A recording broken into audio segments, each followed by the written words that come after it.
Greetings, dapplings, and welcome to a new first taste for the channel.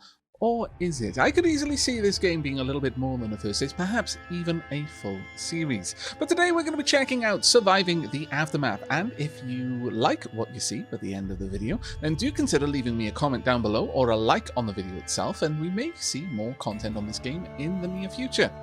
Now, what is Surviving the Aftermath? Well, first and foremost, it's developed by Iceflake Studios and published by Paradox Interactive, who, by the way, furnished me with a game key to check out the game, so thank you very much, Paradox. And in fact, I had an opportunity to check out this game in a very early state of development during ParadoxCon last year. Was it?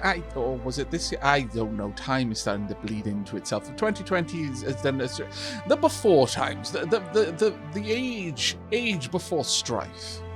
It was a simpler time when people could go to conventions and such, though Surviving the Aftermath, a little bit topical when you think about it.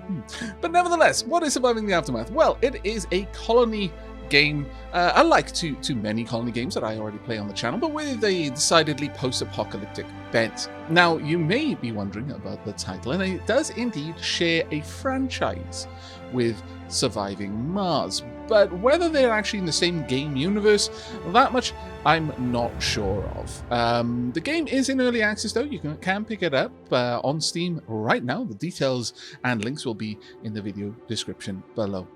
The best game comparisons that I can offer for this one though, probably things like Gangs of Deadsville. And if you maybe stripped out the zombie element, maybe Judgment if you stripped out the kind of biblical hell element. It got that same sort of feel though, you know, raggedy, gritty colony just trying to put something back together from a broken world, and that is exactly what we're going to get to doing now. We're going to play with tutorials though, just for a little bit of help, because honestly, I have not played through enough of this game to be comfortable with the much later mechanics and buildings. But one of the things that I do want to draw special attention to is setting up a game. It's actually really, really cool. You can just go through a bunch of different choices, and you can choose from 3 things with different effects on the difficulty. For the most part, we're going to be going straight down the middle. The world is desolate and unforgiving. There's average temps and humidity, and the foil is somewhat fertile. Catastrophes. It's still a dangerous world, but will prevail. There will be common catastrophes, and contamination level is, unfortunately, you know, getting up there. 35% contaminated. Certainly better than the apocalypse never ended, which would be very difficult. I have had an opportunity to at least play through a little bit of the tutorial, and the game can be surprisingly difficult, even on fairly mild settings. Resources. Some had prepared well for the upcoming apocalypse, stockpiling resources for the aftermath. Others scavenged what they could while traveling through the hostile lands. The most unfortunate left ruined cities with nothing but the clothes on their back. Now, we're definitely going to have everyone scrounge together what they could. We're not going to have prepared well, but we're not going to have been completely caught off guard. Ideology. There's no survival guide for the post-apocalypse like this. Different people have different ideas on how to survive, with none more right or wrong than the others. This will unlock different options for the tech tree and can have fairly wide-ranging effects on how you're going to play the game. Now we can go with Hardy Survivalist, additional tech options for more efficient survival, Colony Builder, additional tech options to improve the colony, or Wasteland Explorer, and so we'll have more techs for actually what lies beyond the colony. Let's go with, I'm tempted by Hardy Survivalist, but we're going to go with Colony Builder for this one and just see how this one goes. Gatekeeper. Life is unfair, but sometimes it feels like you're not alone, whether it is an invisible guardian or just pure fate, but it sure feels like someone is watching over us. The path is challenging, but worth the risk. It's a tough road to walk, but never unfair, or suffering, or success. Losing is fun, basically. We, for the sake of this series, will be going with Survivalist. Challenging, but fair, I think. And now we get to pick some specialists. Specialists are unique characters. They have a backstory.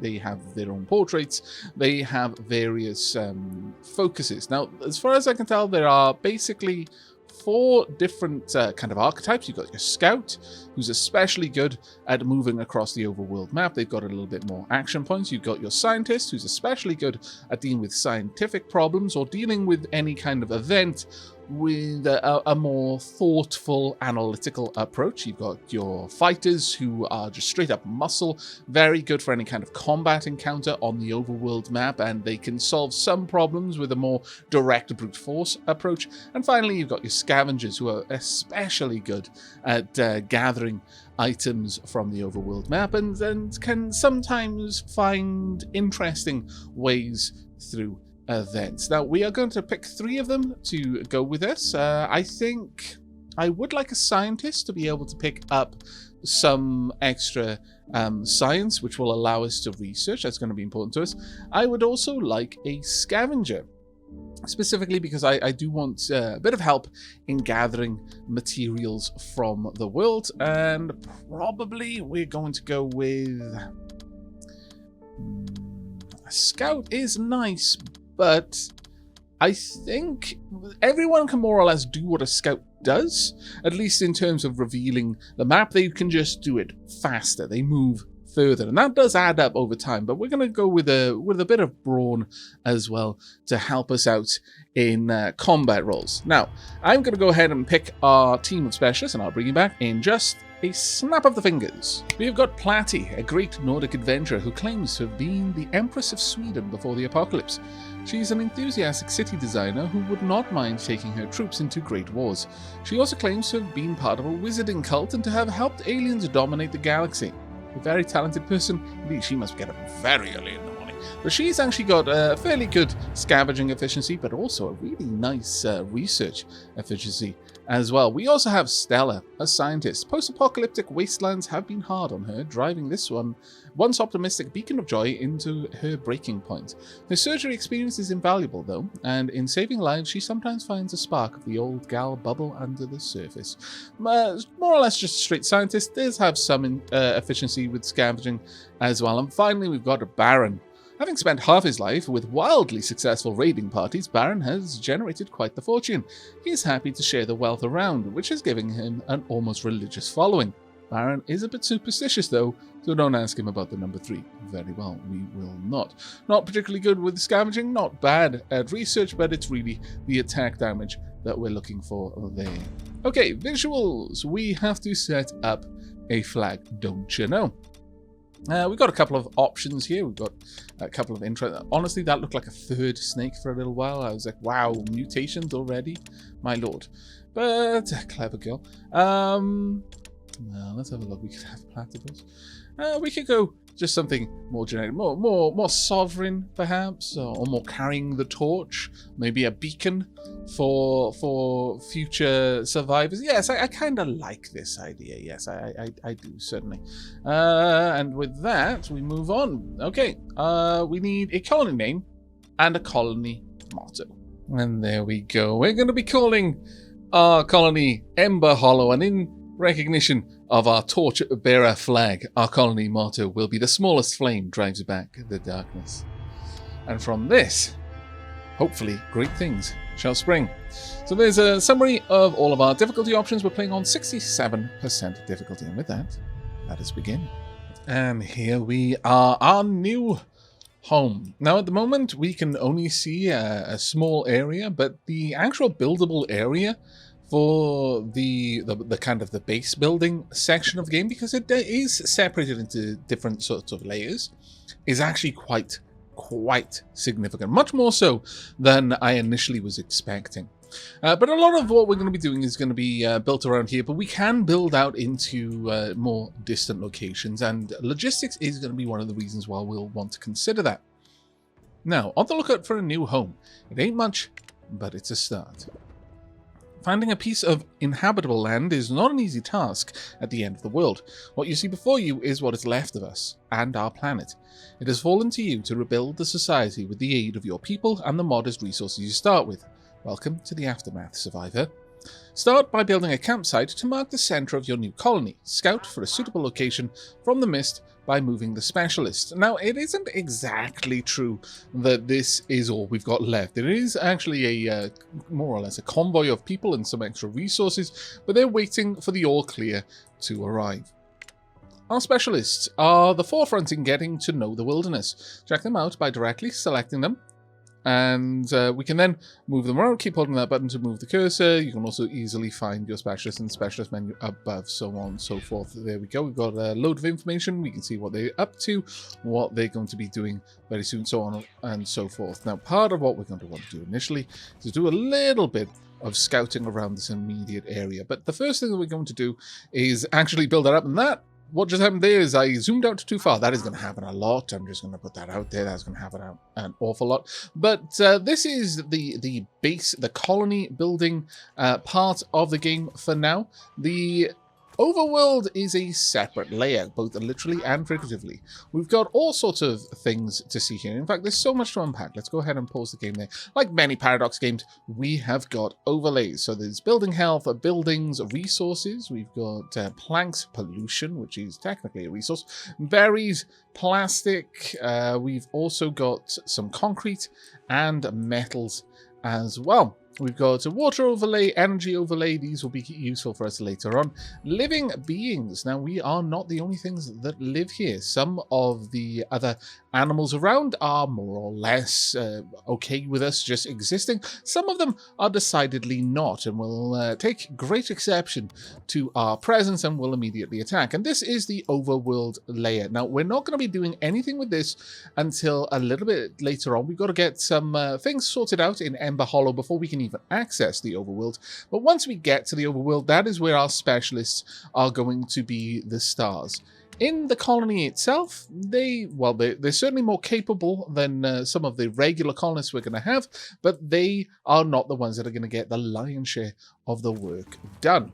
Now, I'm going to go ahead and just explore a little bit more. But early on, we're not going to be doing too much exploring. As I said, the wildlife here, for the most part, is okay with this existing here, but not all of it is. And the last thing you want is to have one of your specialists die because you took your eyes off the prize whilst having them explore the wilderness. Now, almost everything that you can hunt will fight back, though. So these deer there, majestic though they may be, will ruin our day if we try to hunt them ill-prepared.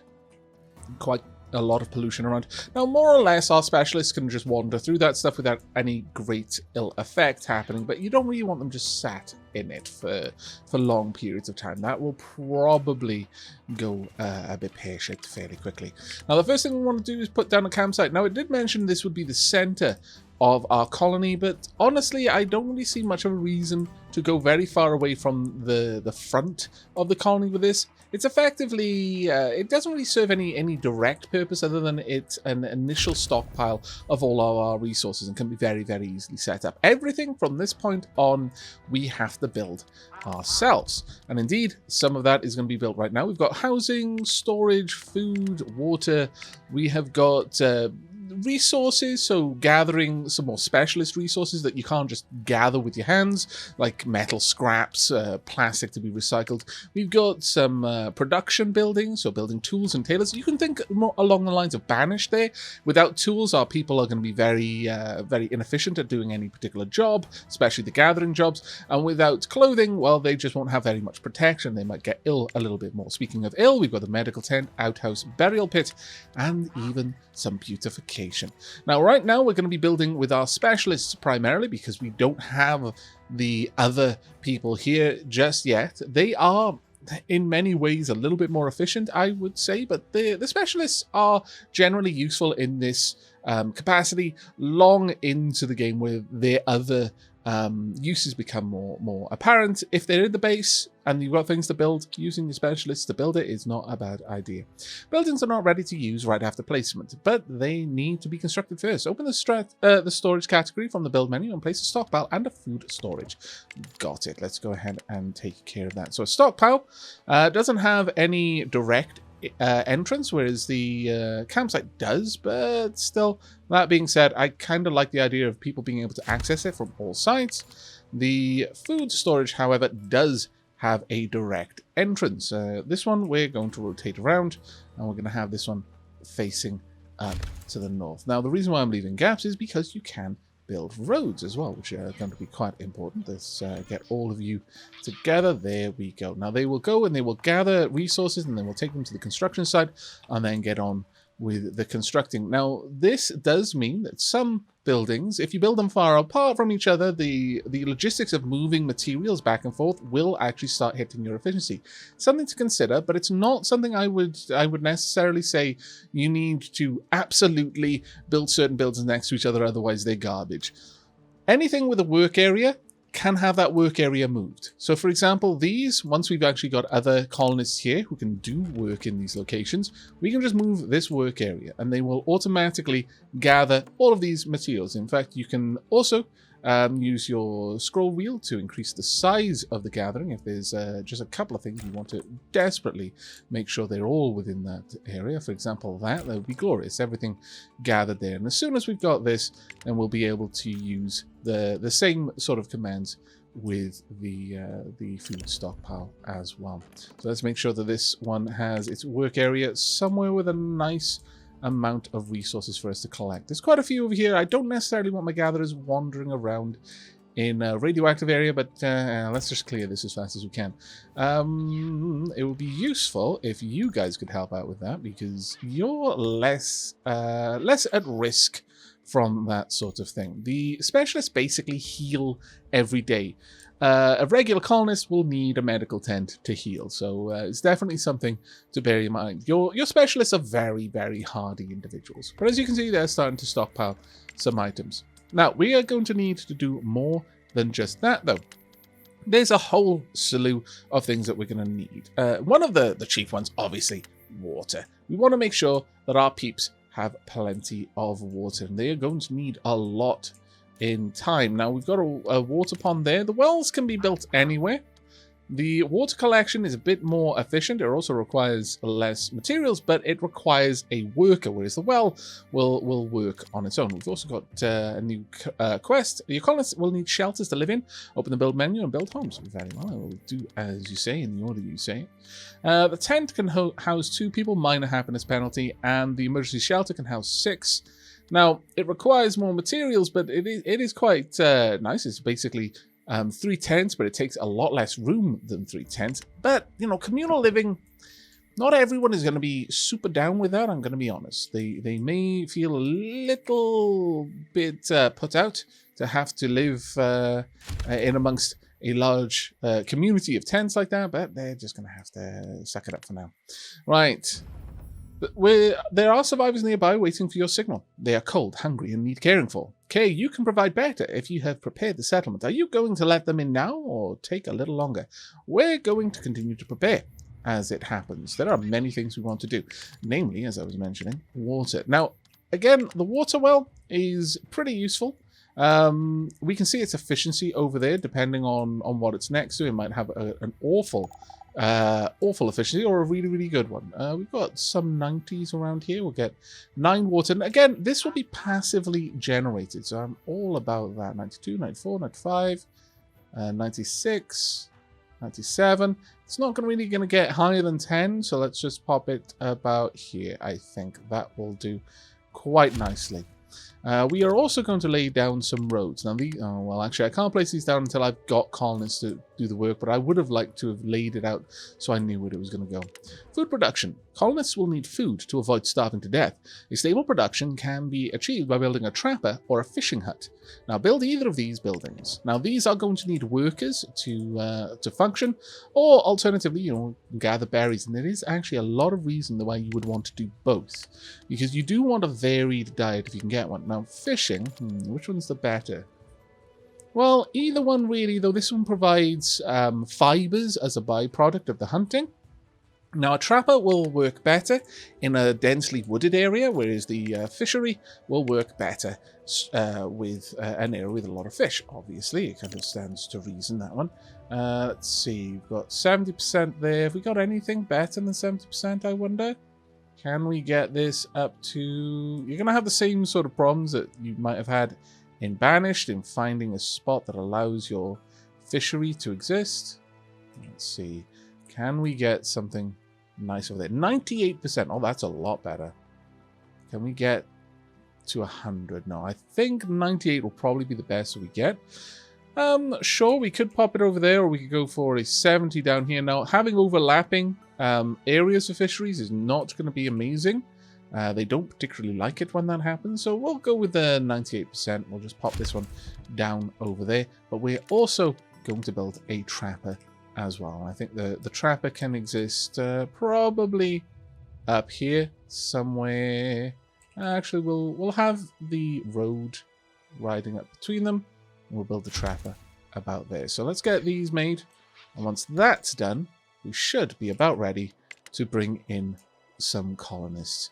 Now we're continuing to gather up the berries from down here, mostly so that when our colonists start working on that, it's going to be the least amount of risk for them. They'll quickly exhaust those berries, and I can move that gathering site away from it. There we go. Trapper is set up, and we can move the work area into the forest. Now let's try and find someone with a really nice work area efficiency.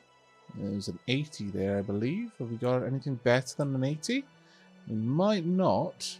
Oh, no, there we go. So an 80% efficiency there. Work area efficiency. And we'll go with that one. Pump.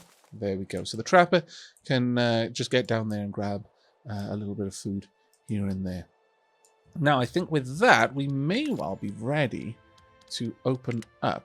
Next up, though, we've got plastic and metal.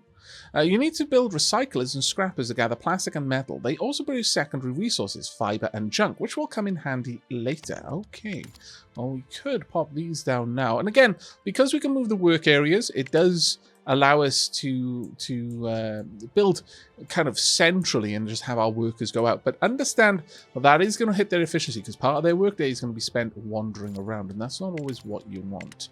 The recycler over here, for example, would be quite nice. Maybe we could have that kind of just branching off here, maybe. Something around here, perhaps. About there would be quite nice, and then we'll move the work area. There you go. You can get on with that if you would be so kind. And you can head on back in here. And finally, let's go ahead and build the scrapper. Now, the scrapper interacts with metal resources. We could build that right over here if we really wanted to. There's some use to that, but I would say let's go ahead and instead leave a little bit of a gap there.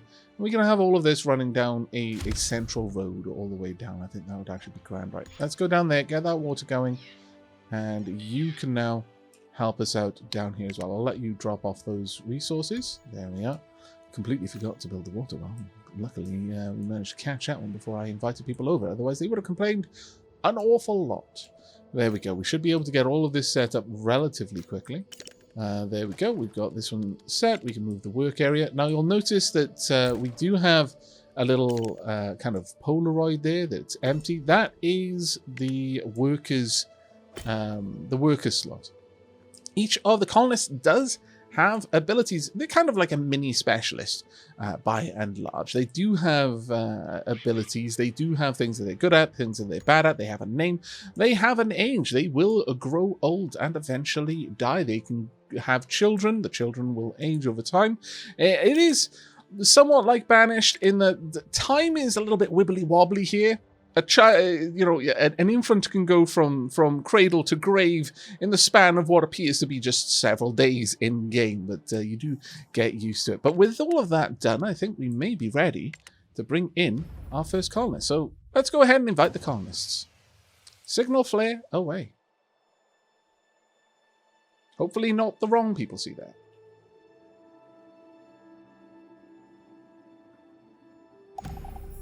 Prompted by the specialist signal flare, the rest of your group arrives at the prepared campsite. Despite all the hardship ahead, it's time to rebuild and turn this hostile place into a home. Marvelous. Alright, your colonists. Colonists have arrived and are ready to help the settlement grow. Carriers are vital for your constructing buildings as well as moving and collecting resources, whereas workers are colonists set to work in buildings, producing goods and taking care of the colony welfare. You'll need both to keep things running smoothly. Now try selecting a colonist and see their workplace activity. Let's have a look at you. We've got Tamara. She's a child. Okay, I picked someone who doesn't have a job right now. Daniel, another child who doesn't have a job. This is the third. Oh, thank goodness. Chloe. There we go. Your workplace is the scrapper. Now, they will have contamination as they happen to walk through polluted areas. They will get sicker over time. So this is definitely something we need to consider and build with in mind. Let's go ahead and have this road down there. Now the roads offer a dramatic increase to the speed that colonists can move around the colony. It is absolutely worth building roads all over the place pretty much. Getting around to there is going to be awkward though. It seems there doesn't appear to be a viable path. Oh no, there we go. Perfect. Okay, so let's continue to just wriggle up following the edge of this little lake here until we can get to the front of the fishery. There we are. And we're going to go ahead and remove these roads. Now, roads are super important. They are going to massively increase the speed that our colonists can move around. And you can already see some of the diggers getting to work. Now, we have not got enough homes for our colonists, unfortunately. Let's go ahead and get another emergency shelter up right away. We're going to rotate that around. Actually, well, just to make the place feel a little bit more interesting, we'll rotate it.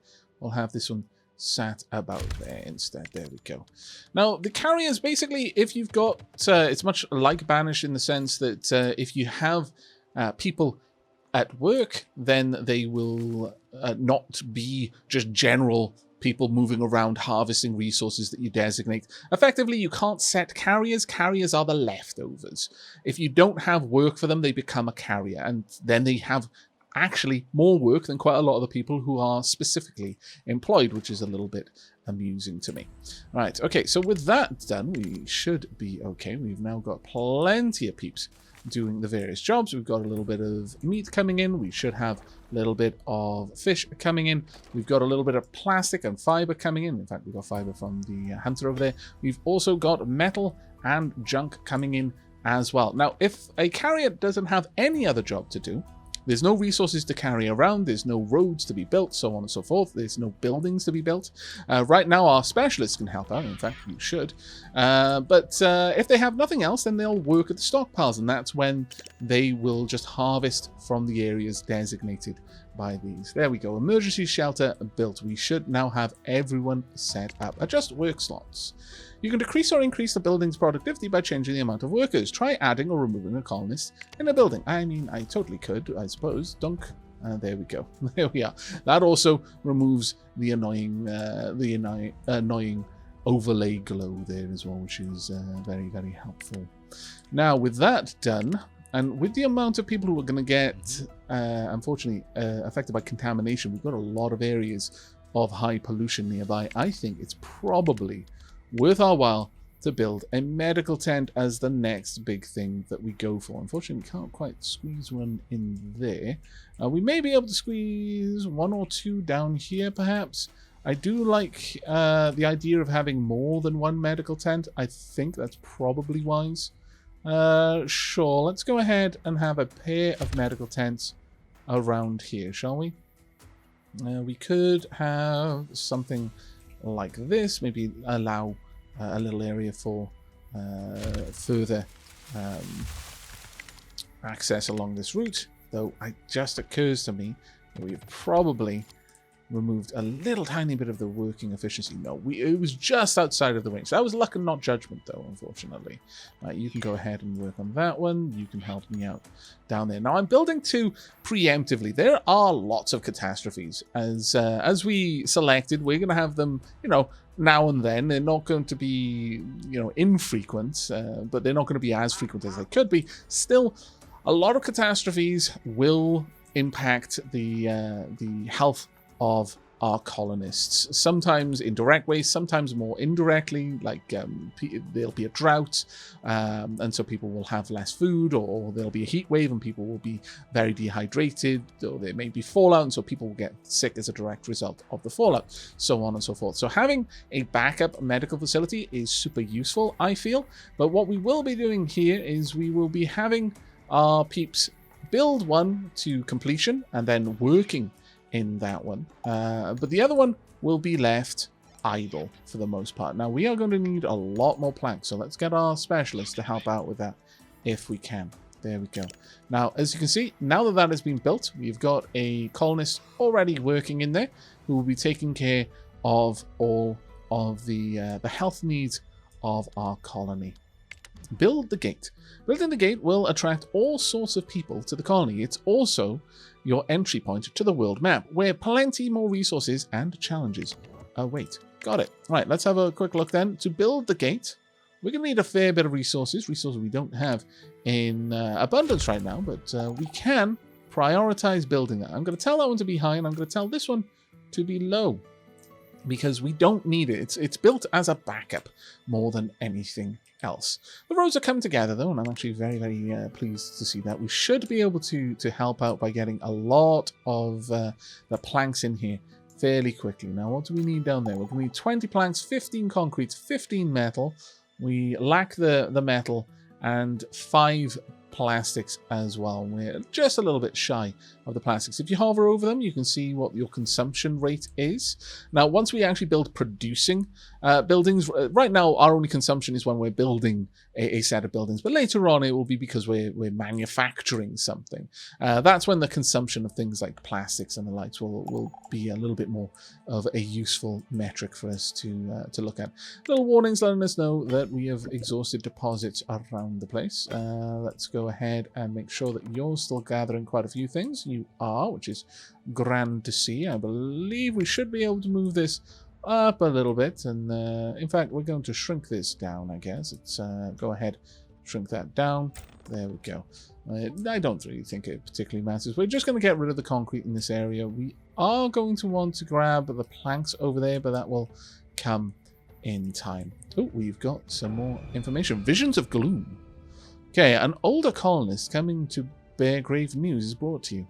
They're shaking and in clear dismay. I saw it. A bright wave of destruction. It will hit tonight.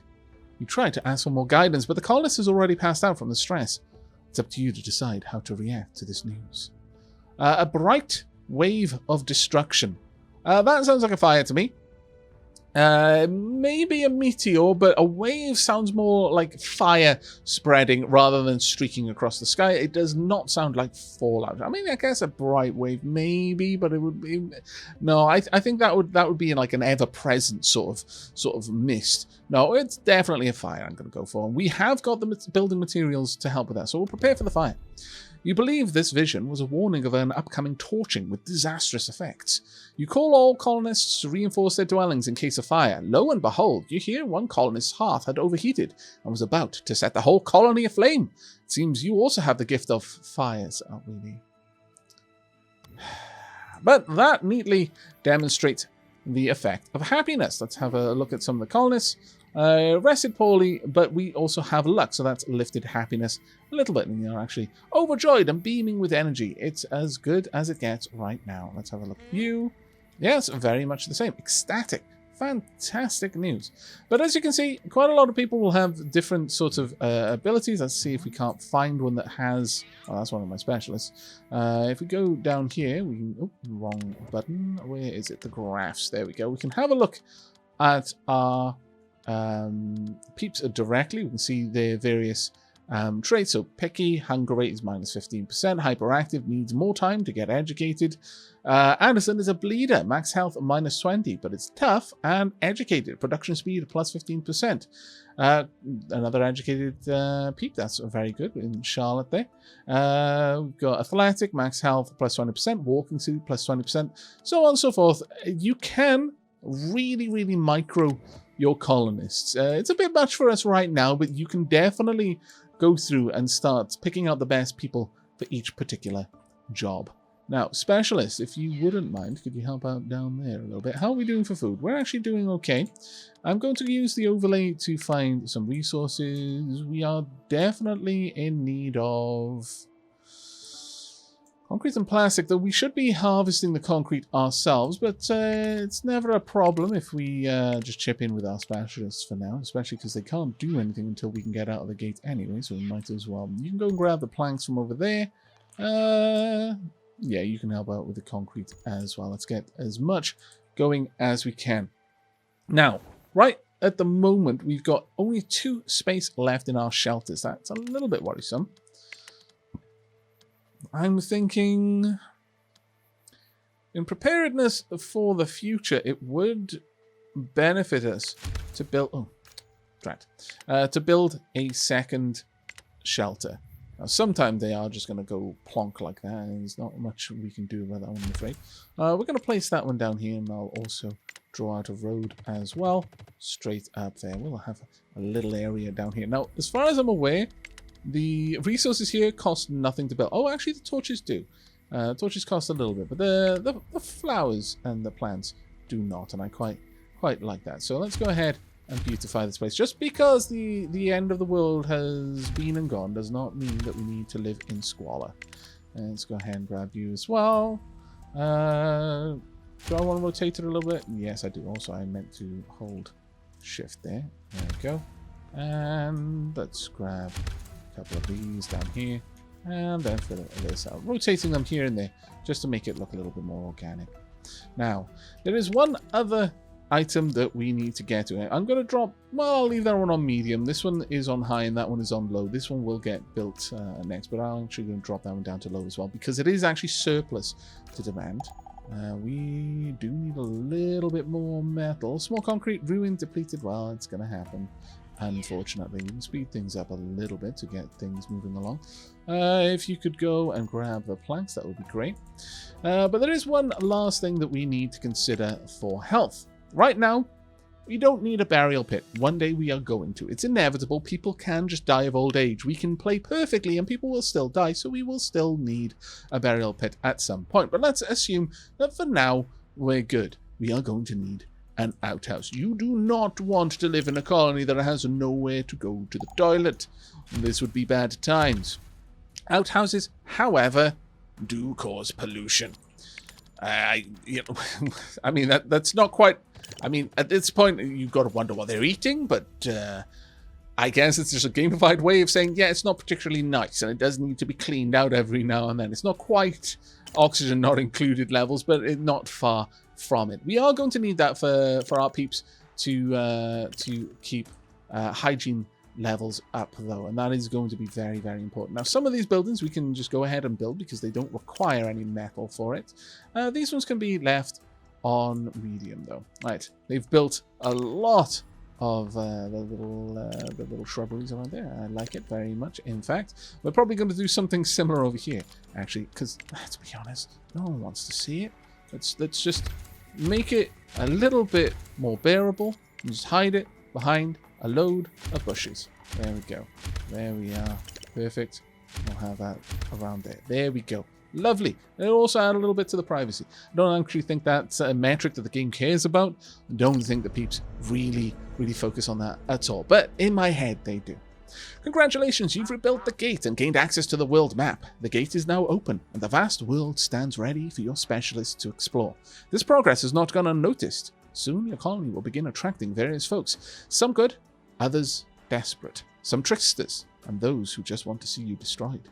Arm the gate with colonists, or keep some specialists close by to defend yourself from the inevitable raids. Very good advice. Okay, so a group of survivors have arrived at the gate and we need to make a decision. Our food ran out a month ago. We thought we were goners, but then a group appeared, filled our bags with meat and carried on without saying a word. The meat seems suspicious to you? We've got a group of 2 adults, 1 elder, and 1 child. Now, I believe elders still work within the colony. Children, for the most part, don't. I believe they may be able to haul for you, but they do so at a very reduced rate, but they can't work in any structures.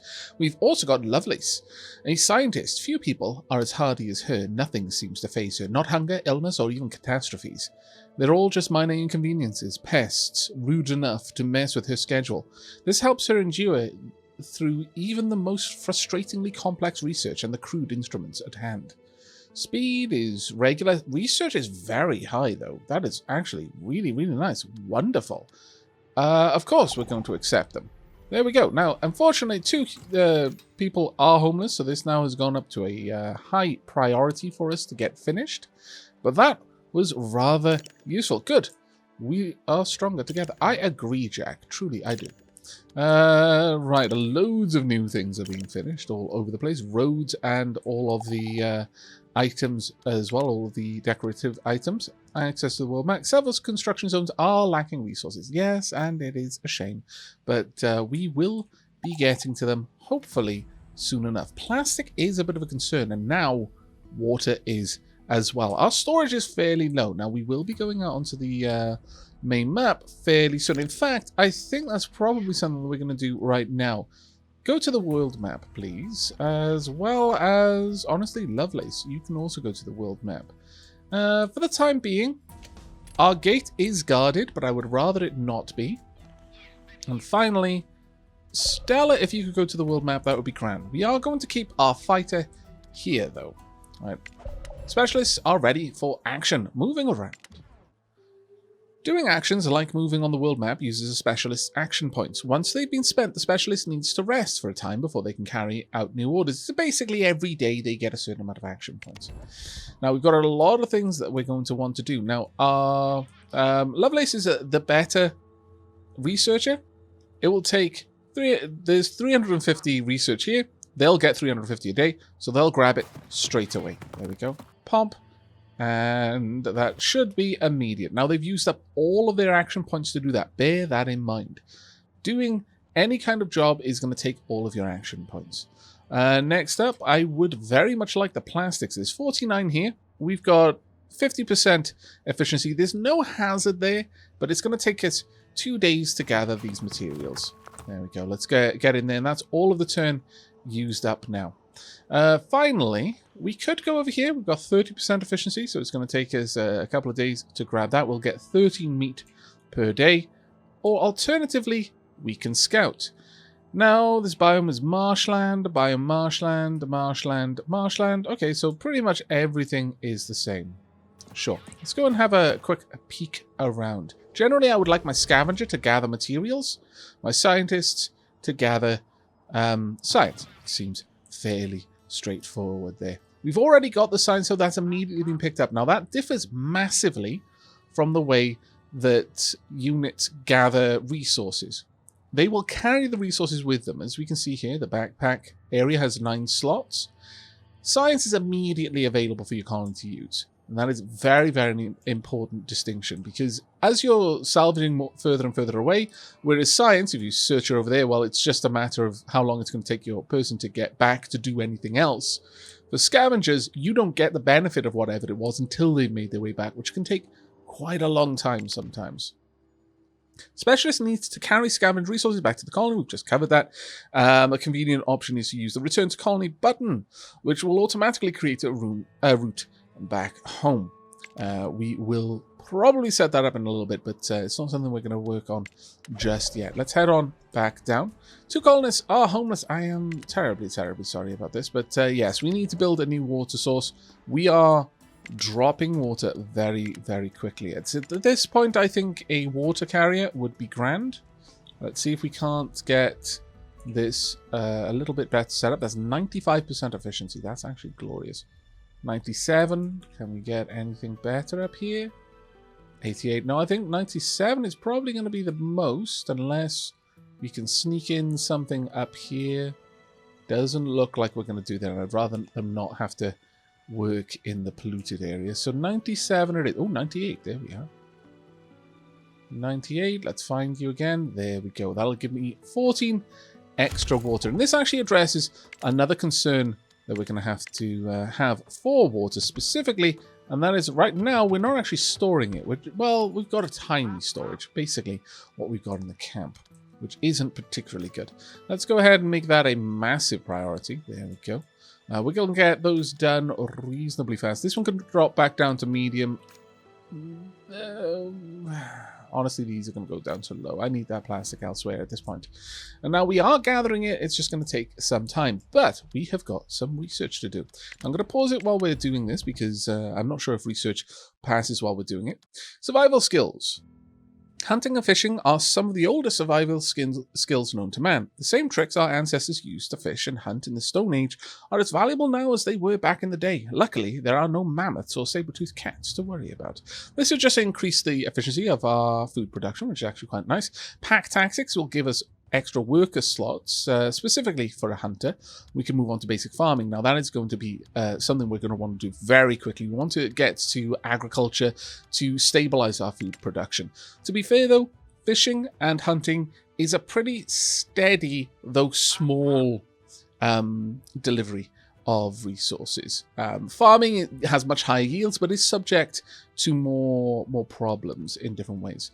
We could improve our plastic and metal gathering with crowbars and scavenger teams, so we could have more people working them. That would probably be a big thing for us. Colony. Now, colony is going to have some different stuff, specifically these. See that little blue outline? Depending on your ideology, you'll have different things show up on the various tech trees. And for us, there's spirit levels. Repairs cost a little bit less.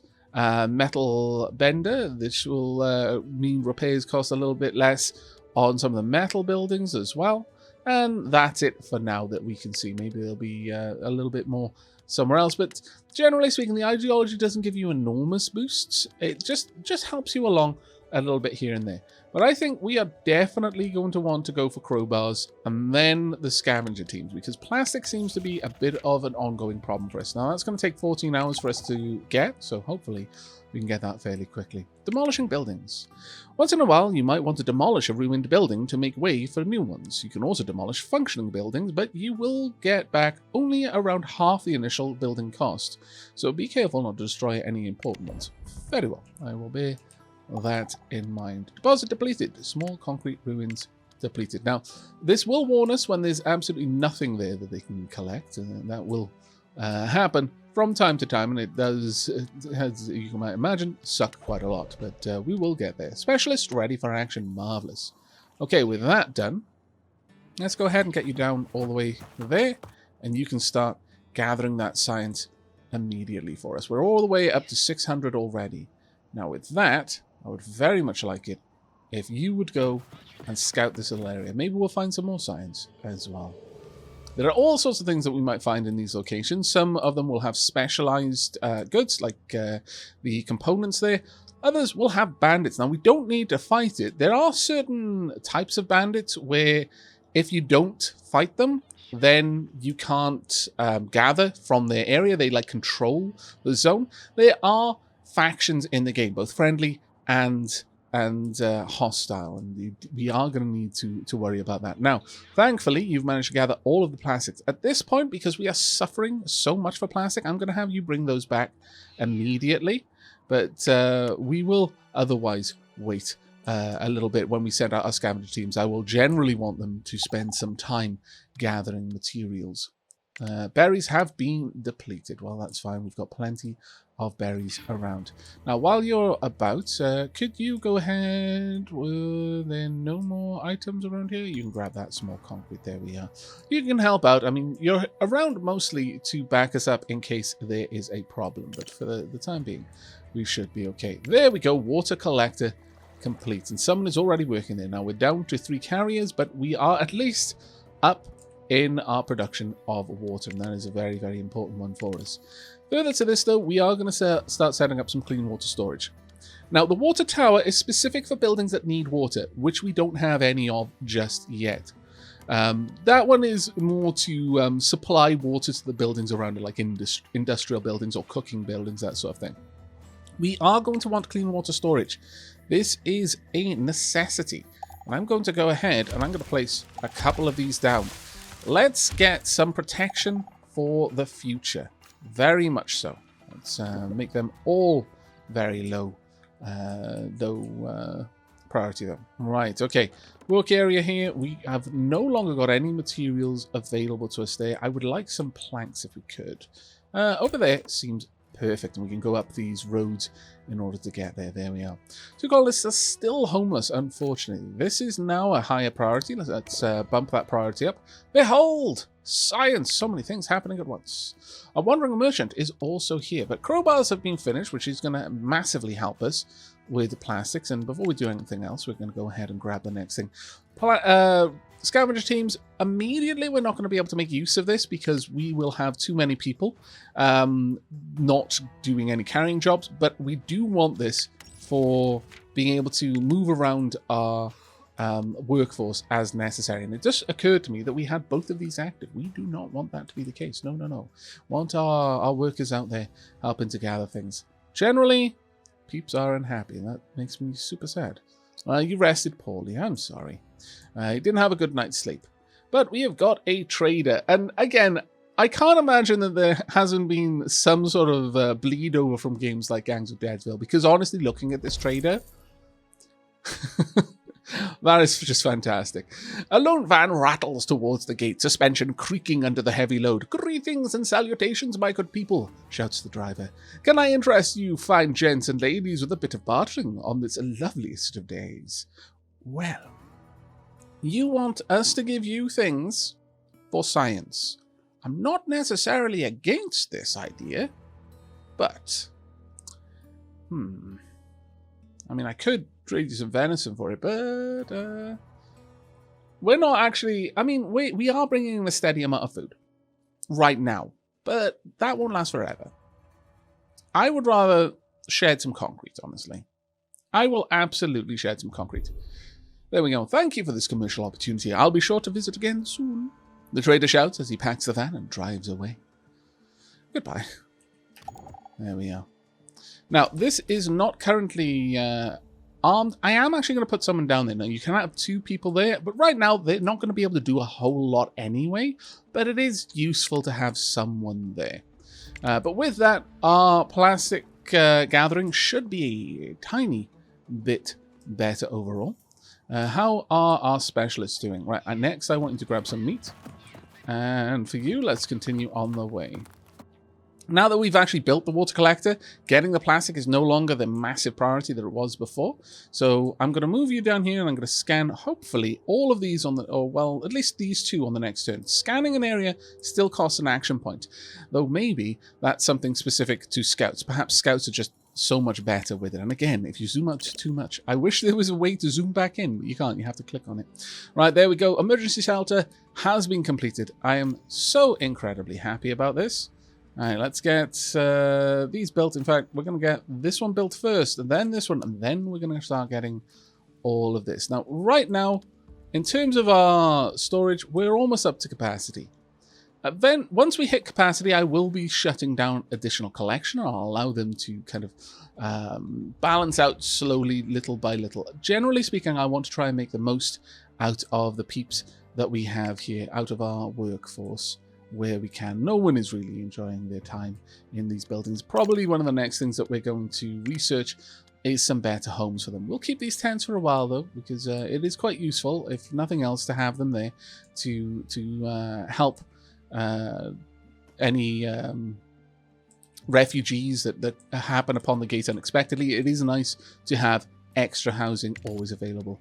You know what? As much as it's going to cost some planks, I am going to keep these up, and I know that's going to annoy some people. I don't care. Oh no! Intense and oppressive heat takes over the area as moisture evaporates. Colonists struggle to keep hydrated and cool while working. Lakes dry up and plants wither in the cracked soil. Colonists drink double the normal amount. Crop yields on open fields suffer and build and fill water storages while stockpiling food to survive. Yeah, okay. Now, that is a good example. It's coming in one day. Later on, we can get structures and researches which will help us see these things coming a little bit earlier on. Prepping for disaster. When a catastrophe draws near, you need to prepare. Specific details of the upcoming disaster are visible in the disaster notification. Try to build a lightning rod to keep your electrical buildings safe, or outhouses and saunas to raise colonist hygiene and health, which are useful even after the catastrophe. That's generally always going to be useful, yes. At this point, I may want to send peeps back to try and help out. Let's get down there. Let's have a look. How much room have you got? You've got one turn, so you can scan this one. Then you can scan this one. We've got some tools over there and a little bit more food besides. Look, cockroaches count as food. I don't know what to say. It's super huge protein. It's the end of the world. Do you think we're going to be picky about this? Right. With that, as much as it's going to take me a little while to gather these resources, with this particular character, we're going to do it on our way back as much as we can. How long do you have there? You're ready to return. on the next day. So you'll be bringing back these plastics probably a little bit too late, unfortunately. That does make me extremely sad. All right, well, we'll do the best that we can for now, if nothing else. I am going to require... This one is now going to be a low priority. And these are going to move into high territory. High, medium, and medium. Let's get these done as quickly as we can. We have just finished scavenger teams. So with that, let's get one of our other workers to help out with plastic. Metal we don't need, but plastic is desperately needed. Absolutely desperately needed. Where's our specialist right now? What are you up to? If you could help out with the wood down there, that would be grand. Now, with that done, let's go ahead and have a look at what we're going to research next. I could get a little bit more metal if we wanted to. Don't really feel it right now, though. Personally, I'm thinking we probably need to start thinking about our colony. Could get medical training. We'd have extra slots in our medic tents, which would allow people to be treated a little bit faster, or heavier tarps. It's not much in terms of comfort, but making the tarps in tents more rigid gives them a bit more strength and lessens the feeling your home might fly off at any modest breeze. Reasonable, I would say. Okay, let's go ahead and get that one. We'll also be able to then maybe look into weatherproofing afterwards, which would dramatically reduce the repair costs for it. Did we start the research there? Do we not have the research? No, we definitely do. There we go. Let's get that going. Now, there isn't a queue as far as I'm aware, and all research that I've seen so far takes the same amount of time to complete, but hopefully we can get these finished quickly. We're currently bringing in 16 plastics a day, which is, you know, not terrible. Actually, it's certainly not terrible. We've got up to 5 out of the 10. It's not too bad. Specialists already. Let's get you there right now. There we go. Perfect. That is marvelous. Right, you go ahead and grab this. Oh, we've got cars. All right. Lucky you found an abandoned car. A vehicle helps to transport specialists and resources through the map quickly and efficiently. Cars are initially broken and need to be brought to a colony garage for repairs. Where is this marvelous mobile that you have found? Oh, there it is. Okay, fair enough. Maybe we could, in fact, head up there and see if we can pick that up. Use all remaining action points to enter the vehicle. Well, we're going to need these tools. But, yeah, actually, I think if you can go grab that car and bring it back, then our scavenger is going to have a much easier time getting around. That would be fantastic. But, hopefully, the resources that we just brought back are going to be a big help. I would very much like you to be focusing on that one right now. Where is our other specialist? Let's get you focusing on this one right now. The torches have been completed. Marvelous. Storage types. A multitude of resources are stored in different storage buildings based on their type. Proper storage ensures the usability and safety of resources. We do need a warehouse. That is a very good point. We don't yet have any storage building that is capable of handling finished goods. That is a bit of an oversight on our part. Let's go ahead and we can pop this down. This does have a specific entrance. So given that, we'll go ahead and pop that one there, I think. And we'll draw out this little road just along here. There we go. And that will help out with accessing this one. And, well, we don't know where else we're going to build. But I do know I'm not going to build anything along this path, so I can do that. My head's pounding. Oh, no. Colin Daniel is infected. With what, exactly? Well, I mean, pollution is there. So you probably got contaminated by all the pollution, unfortunately. But it will hopefully pass by quickly. We do have a working medical facility, so hopefully you can take care down there. Can you help out down here, please? There we are. Let's get all of this done as quickly as we can. We need to get all of these built. There we go. Getting that built super fast, because every second is going to count once the heat wave hits. There we are. Both of you on this one now. Let's get you over there as well. Hopefully you will wake up and go and sort out that fairly soon, but we will see. There we are. We're slowly filling it, but it's not really much of one, unfortunately. We are going to hit pretty hard. We're going to be 6 shy, which is rough. Next up, both of you could work on this, and that would be grand. It isn't going to be enough to make any big help for us, but maybe it will. Maybe we'll be able to ride it out. We'll have to see.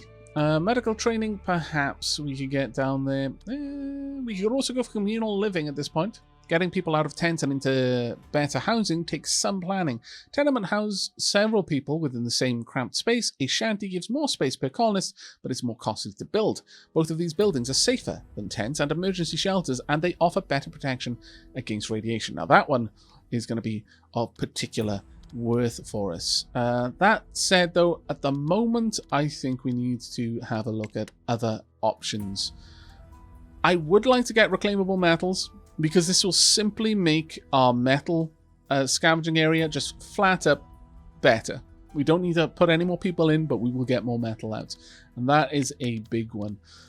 But that being said, and especially given the propensity for heat waves and stuff like that to harm things like basic farming, getting up our hunting and fishing in general is going to be very, very useful for us, I think. And ultimately getting over to some better food as well. So we're actually going to take a bit of a redirection towards increasing the production speed of our food production buildings. Now, hopefully, you are heading over to get taken care of. Infected, a major disease is causing continued health loss and penalties to colonists' effectiveness. Untreated infections lead to death. Antibiotics will speed up healing considerably.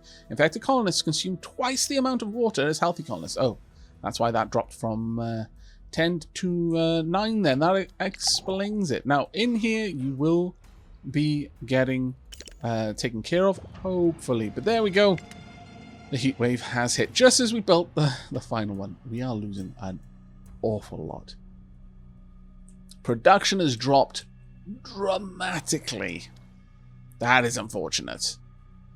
I was not expecting it to get that much worse, but of course, the pond, it did mention that the pond was going to get, it was going to evaporate a little bit more. Specialist ready for action, construction complete, clean water storage, almost as if to just mock us at this point, I feel. Okay, well, we've still got a little bit more distance to cover. In fact, actually, you might be able to get into the car. Now, can we do anything with this? Return to colony. We can. I don't think we can do anything else with it, although maybe we can. Yeah, maybe we can, actually, but we are actually going to return this one to colony and see what we can do. As you can see, we can have a good amount of specialists in here and help move around the map. In fact, right now, well, yeah, we more or less travel twice as far as we normally would have been able to, thanks to the car. We'll get back to the colony. We'll hopefully fix it up, and it'll be even more useful for us in the future. But I think that's where we're going to wrap up this first taste. Again, if you are interested in seeing more, do let me know down below in the comments or with a like on the video. We've got a little bit of a rough time ahead of us, but there are things that we can do. We can simply build another water collector. That would go a good way towards helping us out, though we wouldn't be able to build it there. We do have another lake just over here that we'd be able to build it in, and we do have the free colonists to help with it. Also, we would be able to build some more water wells. We've only got one down at the moment, but there's plenty of space around the map where we can build more. And this one does have the advantage of not needing any extra colonists to help with. In fact, if we built it over here, it would be bloody amazing. Look at that. That's 100% straight away. Wow. Okay. Well, that's probably what we're going to be doing straight away, just to leverage the water there. We'll build it right next to the fishing hut. It hopefully won't interact with the water gatherer, since it didn't highlight the water gatherer's area of effect the same way it does down here. Too close to another building of the same type, so on and so forth. Though perhaps we can actually have them pretty close together if it doesn't care, as long as it isn't across that that boundary. But that is something that we can look into in the next episode, should we return. Again, I really hope you enjoyed. Do check out the video description down below for links on where you can purchase Surviving the Aftermath, and I will see you in the next video. But until then, and as always, do take care, survivors.